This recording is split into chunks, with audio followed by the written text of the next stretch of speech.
साहब 40 दिन तक अगर कोई आदमी एमएलए हो जाता है पूरी जिंदगी पेंशन पाता है, 40 दिन तक कोई एमपी हो जाता है पूरी जिंदगी पेंशन पाता है, 40 साल तक अगर कोई एम्प्लॉय रहता है तो उसको पेंशन क्यों नहीं मिलनी चाहिए? इसका तर्क मुझे बताओ।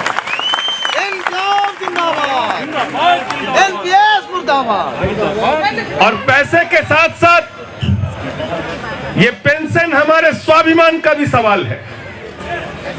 पैसे के साथ साथ बुढ़ापे में हमारी सुरक्षा का भी सवाल है। पैसे के साथ साथ 60 साल की उम्र के बाद अगर बेटा बाप को नहीं पूछता तो उसके जेब में कम से कम पेंशन का पैसा रहता है कि अपनी पत्नी को कोई भी जरूरत पड़े तो उसकी सेवा कर सके, अपना खर्चा चला सके, इसलिए भी पेंशन जरूरी है।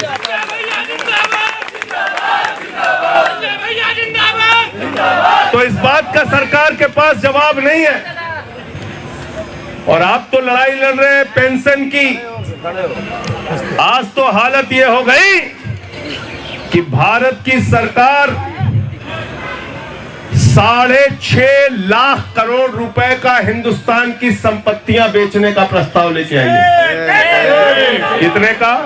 6.5 लाख। 6.5 लाख करोड़ रुपए भारत की संपत्तियों को बेच के पैदा करने का काम मोदी जी की सरकार ने करने का निर्णय लिया है, प्रस्ताव रखा है बजट में। मोदी सरकार मुर्दाबाद। हम अपने बचपन से सुनते आ रहे हैं कि बाप दादा की संपत्ति को जो बढ़ाता है वो सपूत कहलाता है और बाप दादा की संपत्ति जो बेचता है वो कपूत कहलाता है। एक कपूत सरकार चल रही है हिंदुस्तान में, मोदी जी की सरकार। कहते हैं भारत माता की जय, हम भारत की रेलवे बेचेंगे। भारत माता की जय, हम steel authority of India limited बेचेंगे। भारत माता की जय, हम डिफेंस सेक्टर बेचेंगे। भारत माता की जय, हम LIC बेचेंगे, बैंक बेचेंगे। भारत माता की जय, हम FCI बेचेंगे, BPCL बेचेंगे। अरे बेईमानो, भारत माता की जय भारत की संपत्ति बढ़ाने से होगी, भारत को बेचने से नहीं होगी, याद रखना।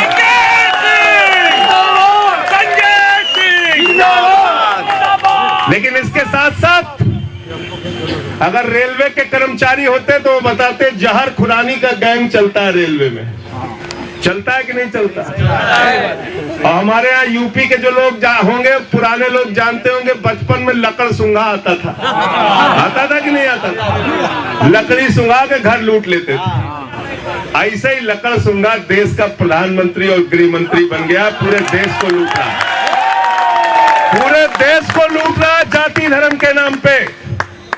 बेईमानी और भ्रष्टाचार का आलम यह है कि दूध पे, दही पे, छाछ पे, आटा पे, दाल पे, चावल पे, कैंसर की दवा पे, टीबी की दवा पे, हार्ट की दवा पे, किडनी की दवा पे टैक्स बढ़ाया जाता है और कॉर्पोरेट टैक्स 30% से घटा के 22% किया जाता है। मैं पूछना चाहता हूं कैसी सरकार चल रही हिंदुस्तान में?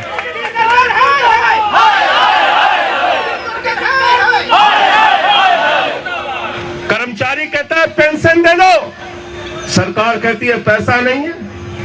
नौजवान कहता है नौकरी दे दो, सरकार कहती है पैसा नहीं है।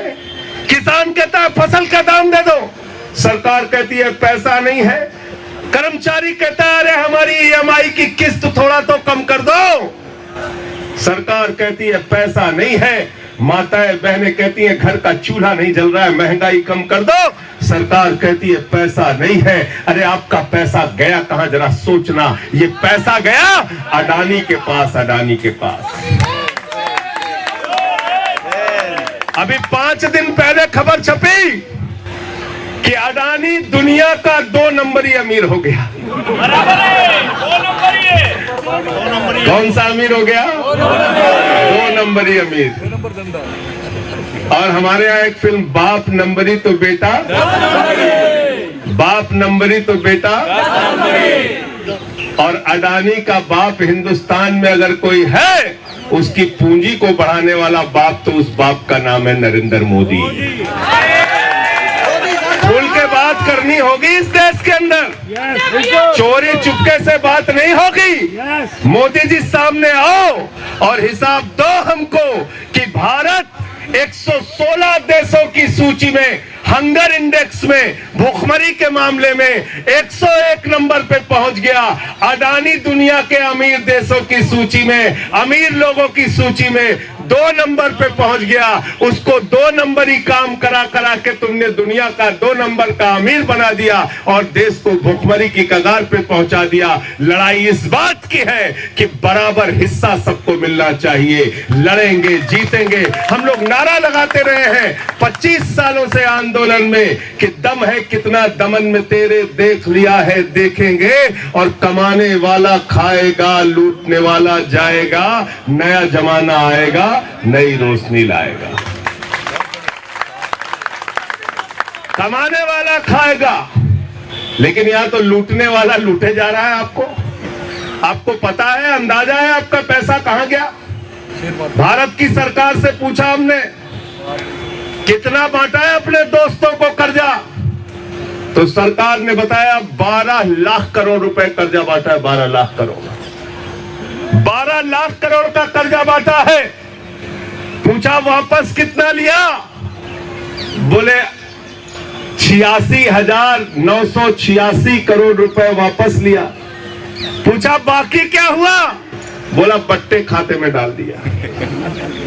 क्या कर दिया? एनपीए में कंफ्यूज मत होइए, आप लोग पढ़े लिखे कर्मचारी हैं। एनपीए अलग है और बट्टा खाता अलग है। बट्टा खाता को क्या बोलते हैं? Right of. क्या बोलते हैं? एनपीए तो हो गया, 4 बार कर्जा नहीं दिया तो एनपीए में डाल दिया, 4 किस्त 5 किस्त नहीं दी तो एनपीए में डाल दिया, बार बार बैंक ने कहा पैसा दे दो, पैसा दे दो, पैसा नहीं दिया तो एनपीए में डाल दिया, और जब पैसा बिल्कुल नहीं दिया तो उसको उठा के राइट ऑफ कर दिया। राइट ऑफ कर दिया। डिफेंस फैक्ट्री के बाहर चाय की दुकान वाले का कर्जा बाकी हो जाते हो तो कहते हो पैसा पूरा नहीं हो रहा है, इसको बट्टे खाते में डाल दो। तुम्हारा पैसा बट्टे खाते में डाल दिया। बट्टे खाते में 11 लाख करोड़ रुपए चला गया इस देश का। पता नहीं क्यों आपको गुस्सा नहीं आता, क्योंकि आपके दिमाग में ये जहर खुरानी गैंग जो नरेंद्र मोदी चला रहा है, इसने हिंदू मुसलमान का इतना जहर पैदा कर दिया है कि आपको अपने मुद्दे समझ में नहीं आते। अपने मुद्दे पे लड़ना पड़ेगा आपको।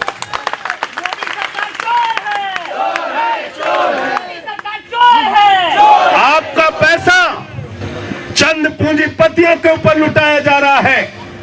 आपका पैसा, आम आदमी का पैसा बैंकों से उठा के अडानी को देते हैं, अंबानी को देते हैं, विजय माल्या को देते हैं, नितिन संदेशरा को देते हैं, ललित मोदी को देते हैं। वो पैसा आपका लूटते हैं, बैंकों से निकालते हैं, लूट के लंदन में बैठ के आपको चिढ़ाते हैं। मैंने कहा मोदी जी 3,000 करोड़ रुपए लूट के चला गया ललित मोदी, उसको पकड़ लो। बोले हमको पता नहीं ललित मोदी कहाँ है। अरे मैंने कहा सुष्मिता सेन से पूछ लो,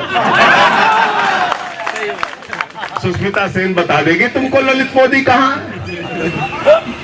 नरेंद्र मोदी को ललित मोदी नहीं मिलता, सुष्मिता सेन को ललित मोदी मिल जाता है। यह है हिंदुस्तान की। अभी हमारे आदरणीय शिव गोपाल मिश्रा जी बैठे हुए हैं, कर्मचारी नेता है, जोरदार तालियां इनके लिए भी बजा दीजिए। समाजवादी आंदोलन के साथियों, अगर अभी आपके यूनियन के पदाधिकारियों के बारे में ईडी और सीबीआई को पता चल जाए, बोले जंतर मंतर पे धरना दे रहे हैं, हाँ 20 साल पहले इनके नाना ने क्या किया था वो भी निकाल लेंगे। गलत तो नहीं कह रहा हूं? बोले सस्पेंड करेंगे, तुम्हारी जांच करेंगे। इनके नाना ने एक बार 4 समोसा खाया था, उसका पैसा नहीं दिया था, उसकी जांच शुरू कर देंगे बेईमान। लेकिन इनसे बोलो कि तुम्हारे मित्रों ने लाखों करोड़ रुपए हिंदुस्तान का लूटा है, कम से कम उस पे तो कार्रवाई कर दो। नहीं करते। 42,000 करोड़ रुपए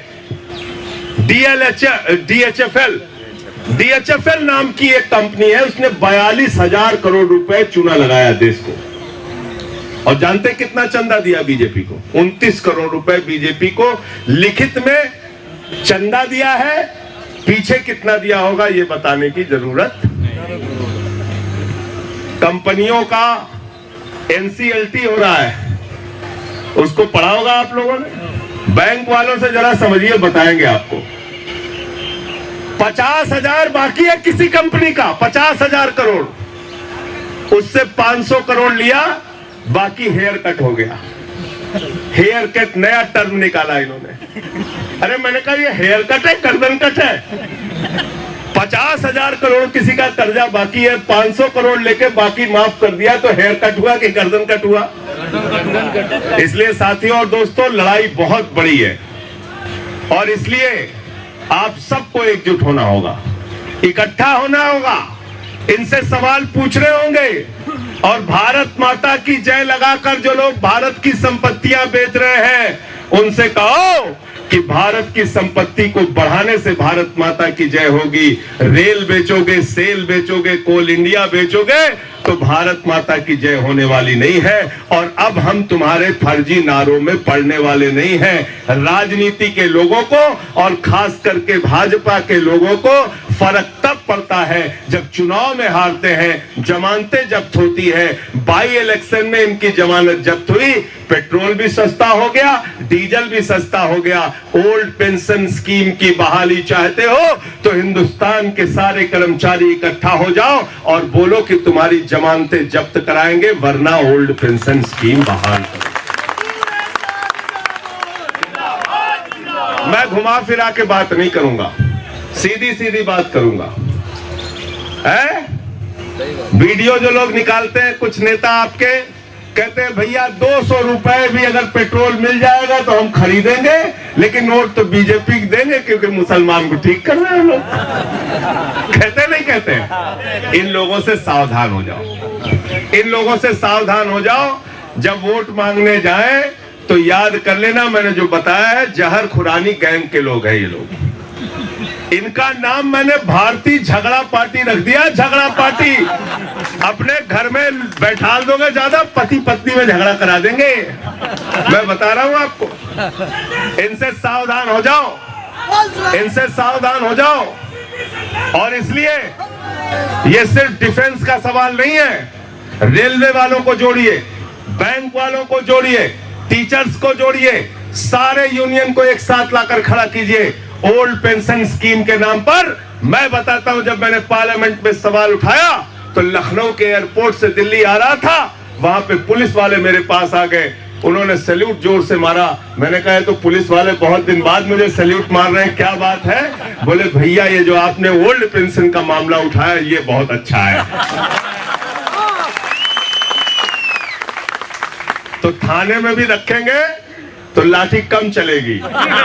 वैसे लाठी और जेल से डरो मत, लाठी जेल मुकदमा इसको नरेंद्र मोदी के कूड़ेदान में डाल दो। मैंने डाल दिया है, मैंने डाल दिया है, तभी बोल पाता हूं, वरना बोल नहीं सकता इनके खिलाफ कोई।